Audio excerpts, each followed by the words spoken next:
નમસ્કાર દોસ્તો, આજના વિડીયોમાં આપણે જોઈશું કે એવી સ્ત્રી જે ક્યારેય પણ સુખી રહી શકતી નથી. તો આ વિડીયો દરેક વિવાહિત મહિલા અવશ્ય સાંભળે. પહેલું, ઘરના રહસ્યો બહાર કહેવાની આદત. ઘરના ઝઘડા, ઉચાટ અથવા તો વ્યક્તિગત બાબતો બહાર કહીએ તો ઘરની પવિત્રતા નષ્ટ થાય છે. સંબંધ એટલે એકબીજાની વાતોનું સુરક્ષા કવચ. બીજું, વારંવારની વાદ વિવાદ કરવાની ટેવ. જે લોકો દરેક વાતમાં વિરોધ કરે છે અથવા તાત્કાલિક ઉગ્ર બની જાય છે, તેઓ સંબંધને તોડી નાખે છે. ઘરમાં શાંતિ માટે મૌન પણ ક્યારેય શ્રેષ્ઠ જવાબ છે. ત્રીજું, ઘર કરતાં બહારના લોકોમાં વધારે પડતું ધ્યાન આપવું. કેટલાક લોકો પોતાના કરતાં બહારના લોકોની વાતો વધુ મહત્ત્વ લે છે. આનાથી ગેરસમજ ઊભી થાય છે. સાચું સુખ ઘરના લોકો સમજે ત્યારે જ મળે છે. ચોથું, બહારની વાત સાંભળીને ઘરમાં વિવાદ કરવો. બહારના લોકોએ શું કહ્યું તે પર અસર લઈએ તો ઘરમાં મતભેદ વધે છે. સંબંધમાં સૌથી મહત્ત્વનું છે એકબીજા પરસ્પર વિશ્વાસ. પાંચમું, વધુ લોભ અથવા તો ઈર્ષ્યા રાખવી. ધન, દાગીના કે ભૌતિક વસ્તુઓની વધુ લાલસા ઘરમાં તણાવ લાવે છે. સંતોષ રાખનાર વ્યક્તિ હંમેશા ખુશ રહે છે.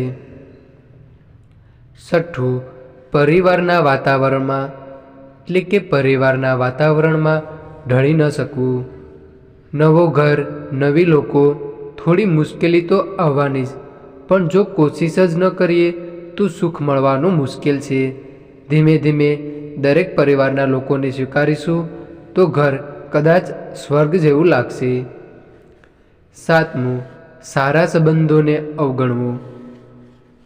કેટલાક લોકો પોતાને મળેલો પ્રેમ અવગણે છે અને બહાર નવા સંબંધોની શોધમાં વધી જાય છે. આ કોઈ પણ ઘર માટે ખૂબ વિનાશકારી સાબિત થઈ શકે છે. આઠમું, ઘરનું નુકસાન કરતી ટેવો રાખવી. ચોરી, ખોટું બોલવું, છુપાવીને વસ્તુઓ લઈ જવી, આવી આદતો કોઈ પણ પરિવારને તોડી શકે છે.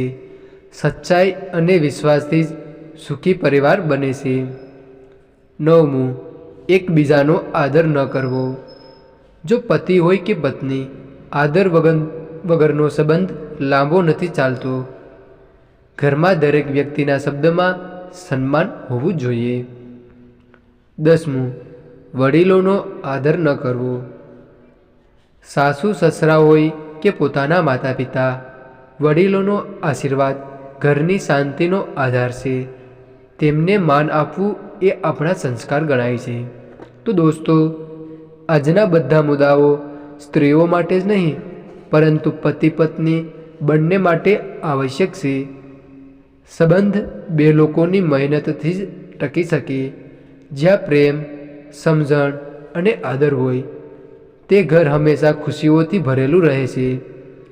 જો તમને આવી સકારાત્મક અને જીવન બદલનારી વાતો ગમે તો અમારી ચેનલને જરૂરથી સબસ્ક્રાઈબ કરી દેજો અને વિડીયોને લાઈક પણ કરી દેજો. તો હવે આવા જ નવા વિડીયો સાથે પાછા મળશું. તો તમામ મિત્રોને જય શ્રી કૃષ્ણ. હર હર મહાદેવ.